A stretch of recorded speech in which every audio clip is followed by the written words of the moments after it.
Good morning, student. Today we shall study English grammar for class 6 and 7. Today's topic is verb. तो आज हम जो पढ़ेंगे वो पढ़ेंगे verb क्या है, verb के बारे में। तो verb के बारे में जानने से पहले हम एक सेंटेंस देखते हैं जहां हमने नाउन, प्रोनाउन, एडजेक्टिव को हम समझ चुके हैं बहुत अच्छी तरह से। तो हम देखेंगे verb क्या है।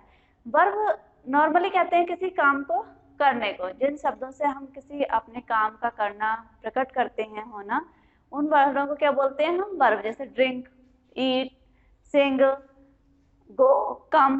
तो इस तरह के जो वर्ड आते हैं हमारे इंग्लिश ग्रामर में वो क्या कहलाते हैं? वर्ब कहलाते हैं। अगर हम नॉर्मली से सोचें तो ये जो हम अपने पार्ट्स ऑफ बॉडी यानी अपने ऑर्गन्स द्वारा जो वर्क करते हैं वो क्या होता है? हमारा वर्ब होता है। तो आइए पहले देखते हैं डेफिनेशन इसकी वर्ब की क्या होती है।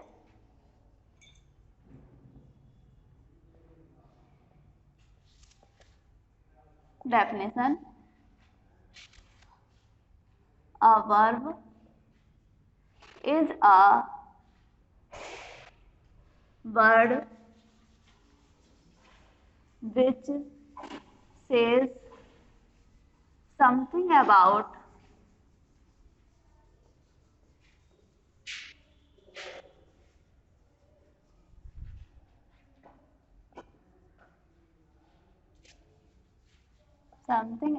a noun or pronoun। यानी नाउन और प्रोनाउन जो कार्य को करते हैं, जिन शब्दों के द्वारा उनके किए गए वर्ग को प्रकट किया जाता है वो क्या कहलाते हैं? हमारे वर्ब कहलाते हैं। एग्जाम्पल: मोहन ईट्स मैंगो, यानी मोहन आम खाता है। तो इसमें जो हमारे ऑर्गन्स या पार्ट्स ऑफ बॉडी द्वारा क्या वर्क किया जा रहा है? हमारे मुंह द्वारा क्या खाने का काम किया जा रहा है? किसे? मैंगो को।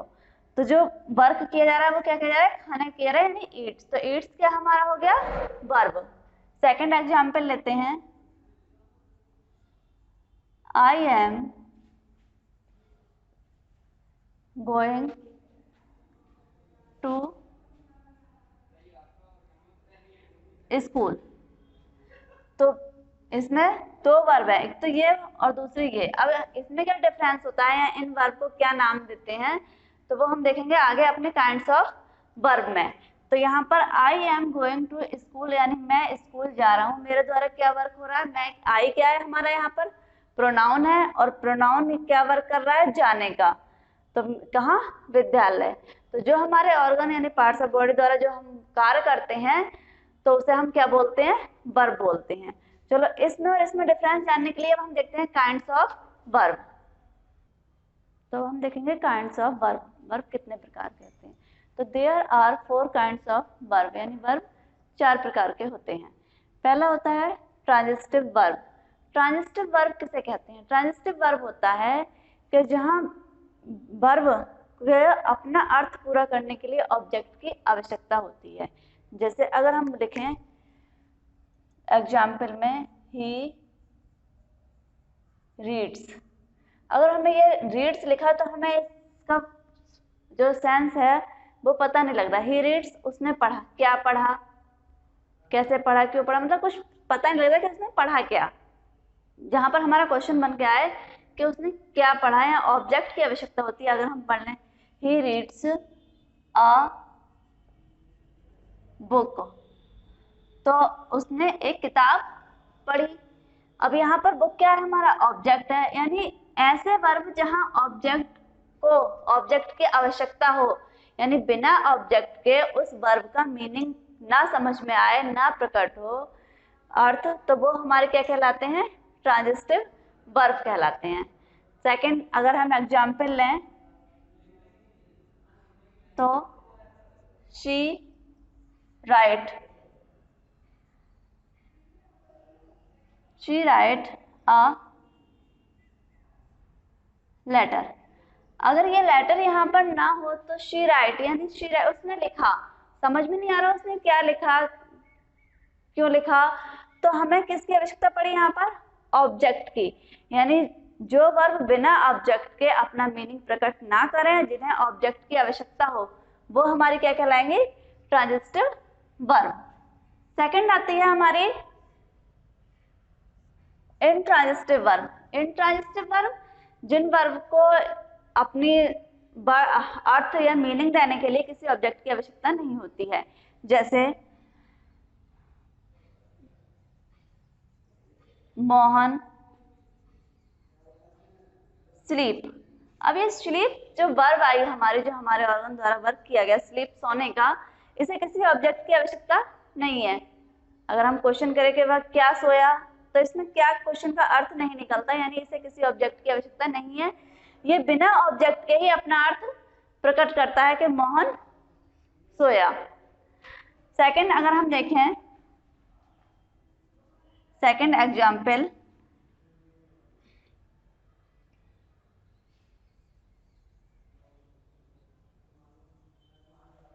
Rohan is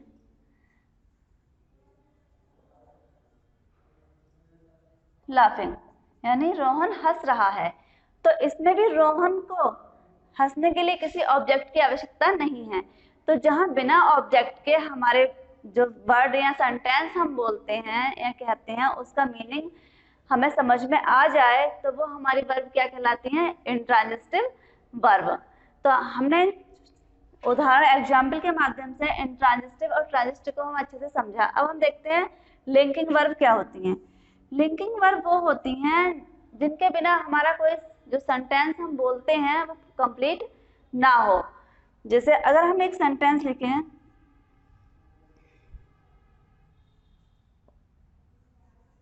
he is reading a book, तो इस एग्जाम्पल में अगर हम इस इज का यूज नहीं करें तो ही रीडिंग अ बुक, तो हमारा इस सेंटेंस का अर्थ नहीं निकलता, यानी इसका मीनिंग कंप्लीट नहीं होता। सेकंड एग्जाम्पल लें अगर हम इसका, तो आई वाज, हमने ये पढ़ी हमारी ट्रांजिटिव वर्ब और इंट्रांजिटिव वर्ब। अब हम आगे पढ़ेंगे लिंकिंग वर्ब और ऑक्सिलरी वर्ब। तो हम पढ़ते हैं आगे लिंकिंग वर्ब और ऑक्सिलरी वर्ब।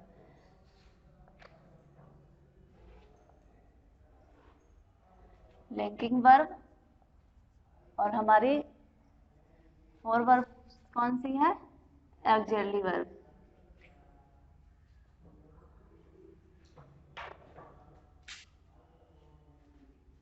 ऑक्सिलरी वर्ब, तो हम पहले ये देखते हैं कि हमारी लिंकिंग वर्ब कौन कौन सी होती है और ऑक्सिलरी वर्ब कौन कौन सी होती हैं। तो is, am, are, was, were, और हमारी auxiliary verb is, am, are, was, were, has, have, had, will, shall, etc। यानी जो हमारे अब linking verb is, am, are, was, were, auxiliary verb is, am, are, was, were, has, have, had, will या shall या और इससे भी अधिक। तो अब हम कंफ्यूज होंगे कि यही हमारी लिंकिंग वर्ब है और यही ऑक्सिलरी वर्ब है, इनमें डिफरेंस क्या है? तो जो हमें डिफरेंस समझना है वो हम समझेंगे एक एग्जाम्पल के माध्यम से। जैसे Ram is a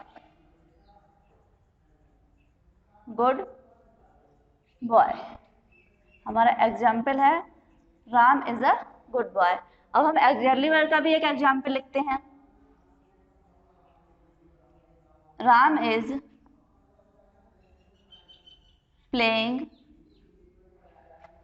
hockey.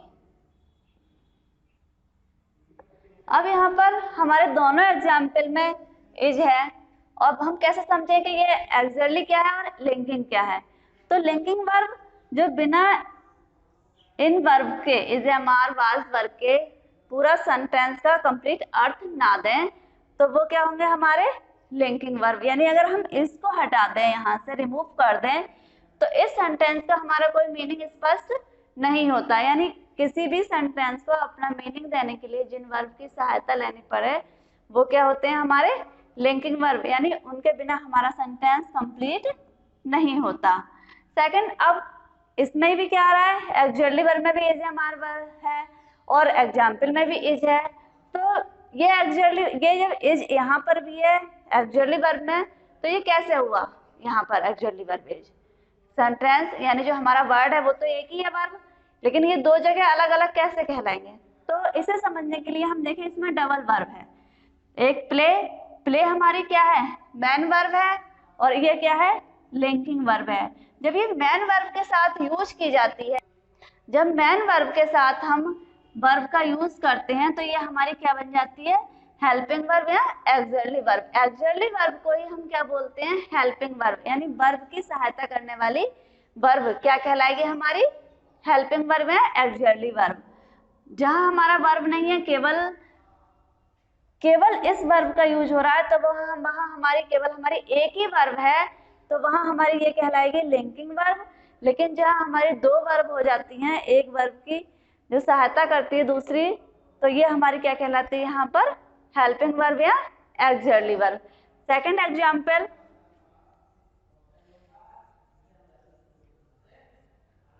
Sita is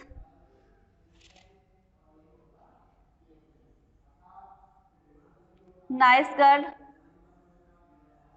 अब यहाँ भी क्या है, बिना इसके ये वर्ब का पूरा नहीं होता, यानी कंप्लीमेंट की आवश्यकता होती है बाद में। तो ये हमारी क्या हो गई यहाँ पर, लिंकिंग वर्ब। लेकिन अगर हम इसे सेंटेंस को सीता इज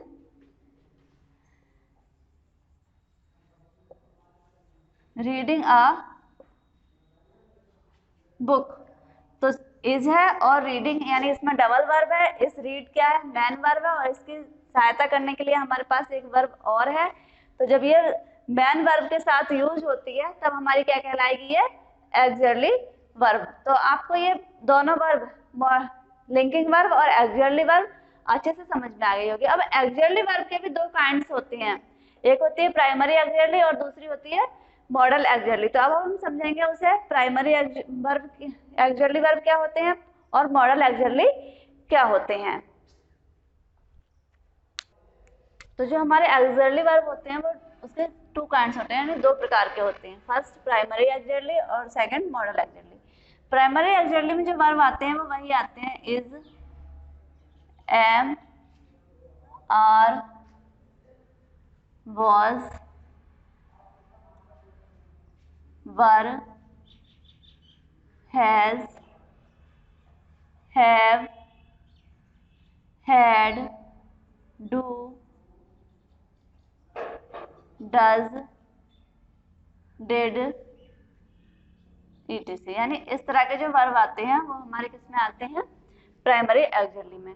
सेकंड आती है हमारी मॉडल एक्सुअली। मॉडल एक्सुअली में जो हमारे वर्ब आते हैं वो आते हैं must, may, might, should, would. तो जो इस तरह के वर्ब आते हैं, शैल, विल,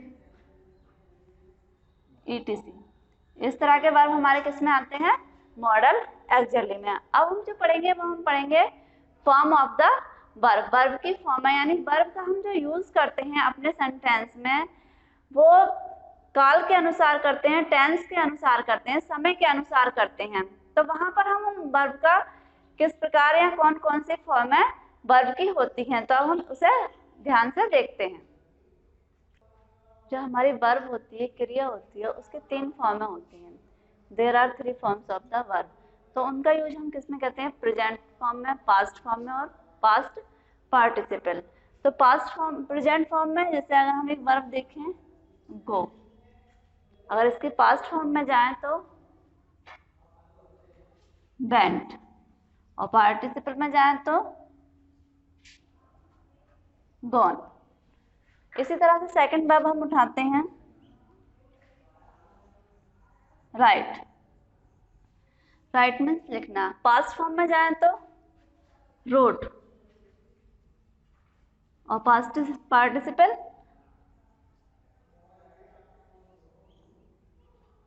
रिटन।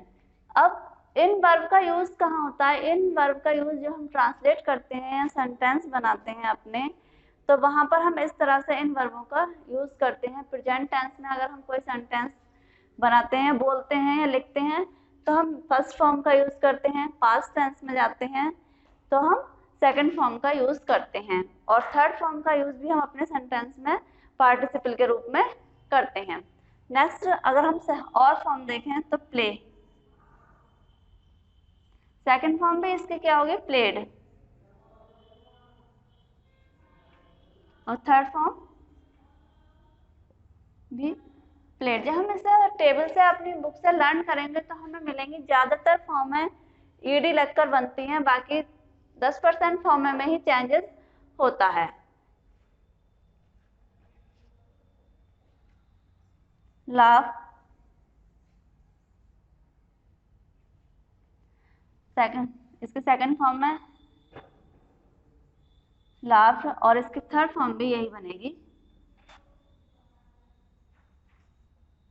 आपकी बुक में टेबल के रूप में सारी फॉर्मेट दी होंगी, उन्हें एक दो बार देखेंगे और लर्न करेंगे, और जब हम अपने सेंटेंस बनाएंगे अगले चैप्टर्स में, अगले टॉपिक हमारे सेंटेंस बनाने के आएंगे, तब हम उनमें उन वर्ब का यूज करेंगे। तो इसी के साथ आप चैप्टर को समझने के लिए 2 से 3 बार वीडियो को जरूर देखें।